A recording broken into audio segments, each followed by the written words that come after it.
relació del tot partit espanyol, en el cas del PP de Galícia o en el cas del PSOE d'Andalusia, que també defenen els seus interessos. De fet, són els primers que bramen si se planteja que el sistema de finançament s'ha de canviar que perjudique Andalusia o Galícia. I és més, el dia 18 de novembre, nosaltres com a partit, un dels primers actes que hi hem fet va anar a la manifestació per el finançament autonòmic, on ens va demanar la Generalitat que eixírem al carrer, nosaltres ho vam fer, i el PP va dir que no, que les coses no s'arreglen en manifestacions, que s'han d'arreglar en despatxos, i nosaltres no estem d'acord, s'han d'arreglar en els despatxos negociant, conforme. Però és que aquest mateix dia, el PP d'Extremadura, que ves per a on no està governant, està en oposició, sí que se va manifestar en Madrid per el tren a Extremadura. És a dir, nosaltres que portem 40 anys demanant trens, que no tenim AVE, que el dret no ens el reconeixen, nosaltres no ens podem manifestar i en canvi en Extremadura sí que se manifesten. Llavors, pensem que és una qüestió d'estabilitat, pensem que Espanya se reformarà, pensem que el tema català en realitat el que està és emmascarant una segona transició, és a dir, en 10 anys vista veurem una reforma de la Constitució. El que està passant en Catalunya és això, i això no cal ser molt espavilat. Tu mires la història d'Espanya dels últims 100 anys i quan ha hagut alguna reforma molt important sempre hi ha hagut conflictes. No és d'ara, en la República també ens ho vam trobar. Llavors, Catalunya està començant una segona transició i si els valencians no tenim ningú en Madrid que vulgui negociar per nosaltres, doncs, si ja som els últims, si jo som l'últim vagó, si som de tercera categoria, no sé si arribarem a regional. Perquè, de fet, l'última cosa que s'ha sabut és que Compromís no va voler negociar els pressupostos generals de Madrid, que nosaltres ho hem criticat molt, no van voler negociar els seus 4 diputats, i, en canvi, Canàries sí que va voler. Compromís dia, no, és que nosaltres no negociem amb la dreta, i, en canvi, en Canàries, no només Coalició Canària, que és de dretes, va negociar, és que també va negociar Nova Canària, que és d'esquerres.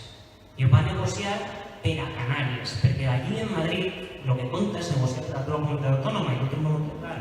Llavors, això que va fer que el dia 13 de desembre el que va demostrar panorames de Coalició Canària és que la reforma de l'Estatut de Canàries estava congelada, igual que la nostra, des de l'any 2006, està per els palaus i per els congressos. La nostra encara està en els llums i la de Canàries per fi ja ha passat el tràmit, ara ja comença a tramitar-se. Per què? Perquè hi ha qui vol negociar en Madrid per el benestar dels seus. En canvi, ara començarà una segona transició, ve una reforma de la Constitució i els valencians hem d'estar en el mapa. Això és la qüestió que planteja ara mateix a Demòcrates Valencians. Per estabilitat, per responsabilitat, hem d'estar en el mapa. Llavors, els nostres empresaris, i això és molt paradigmàtic, els nostres empresaris per primera volta donen símptomes de que alguna cosa està canviant. Això ho Vicente Morata de la Cambra de Comerç. Política i economia conformen un binomi de treball que no es pot trencar, un puzzle que ha d'encaixar perfectament per a que es puguen aplicar pràctiques que siguin eficaces socialment. És a dir, política i economia han de canviar alguna cosa. És de policia seguretat, en roig.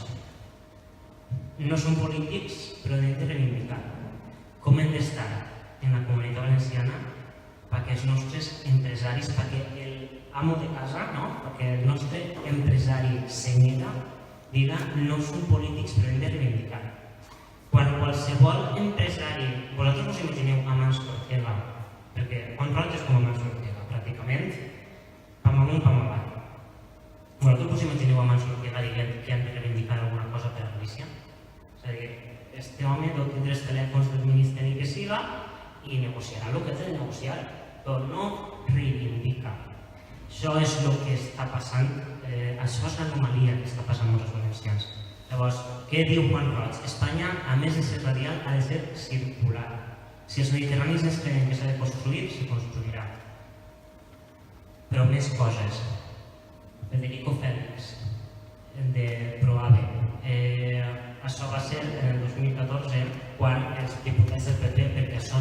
ara, el PP ens està governant, o més bé manant, durant 20 anys i sempre ha votat en Madrid en contra dels interessos valencians. Llavors, a Félix li va preguntar, estem en 2014, sols encara tenia majoria absoluta en tots els llocs. Li va preguntar, escolta, vostè això com ho veu? Veu, estos diputats, el dia després de la votació, el que haurien de fer és anar-se'n a casa. L'un darrere de l'altre.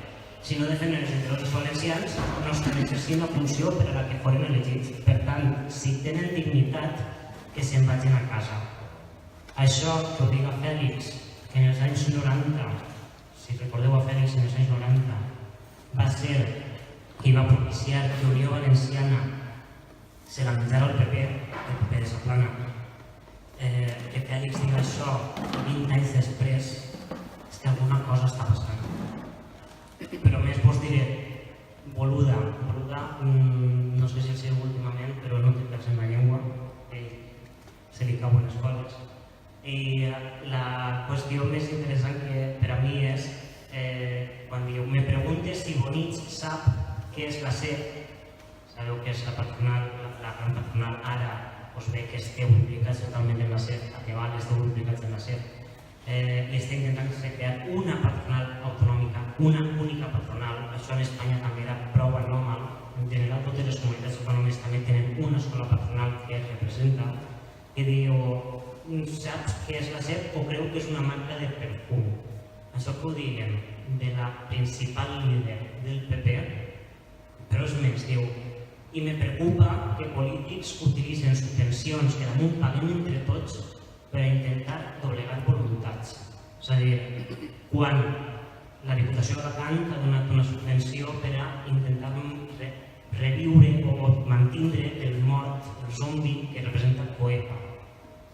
Llavors, tanquem amb Boro Navarro, president de la SER. Els valencians hem estat durant els últims 15 anys per davant de la inversió estatal que ens correspon.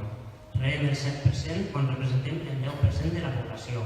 El problema és que la comunitat valenciana no sap què fer per a que ens tinguin en compte. Aquesta és la qüestió. Què fem els valencians perquè ens tinguin en compte? Després de tot això, Isabel Bonich no ha contestat. Posa ahí. Si volen fer política, podrien fer un pas avant i entrar en política. Això que t'ho diga la principal líder de l'oposició als màxims empresaris valencians, per a mi és una falta de respecte. Per a mi és dir, nosaltres no estem fent política, per a vosaltres que representeu el benestar dels valencians. Per a mi, aquestes persones són paradigmes de creació de riquesa, que és el que crea benestar. És a dir, si Demòcrates Valencians té un lema per bandera, és si escoltem els empresaris guanyarem prosperitat. I és que és la creació de la riquesa la que produeix el benestar de la població. Llavors, s'ha de fer política i els nostres empresaris estan començant a voler un canvi. I sobretot també ho fem per proximitat. Nosaltres sempre diguem que els valencians ens coneixem molt poc.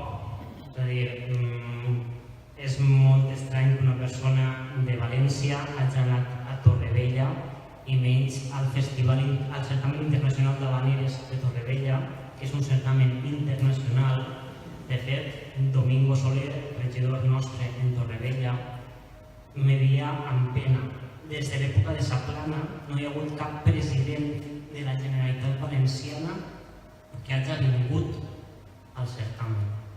Llavors la pregunta és, si els valencians no ens coneixem, com hem d'estimar-nos? I si no ens estimem, si no estem orgullosos de lo que som, com hem de defendre-nos? Perquè és una qüestió de defendre els nostres interessos. És el que cada comunitat autònoma en Espanya té. Un lobby de pressió polític, però un lobby de pressió que defèn els interessos de la seva terra. Llavors, això ha de començar des de la base. Comença per conèixer-nos. Comença per vindre a Benidorm i presentar-nos, i comença per vindre a Benidorm i conèixer les necessitats de Benidorm. I qui diu Benidorm diu qualsevol altra de les comarques i qualsevol de les necessitats de la nostra societat. Llavors, com farem aquest procés? Per a vosaltres creixent, formant-nos i aprofitant el moment.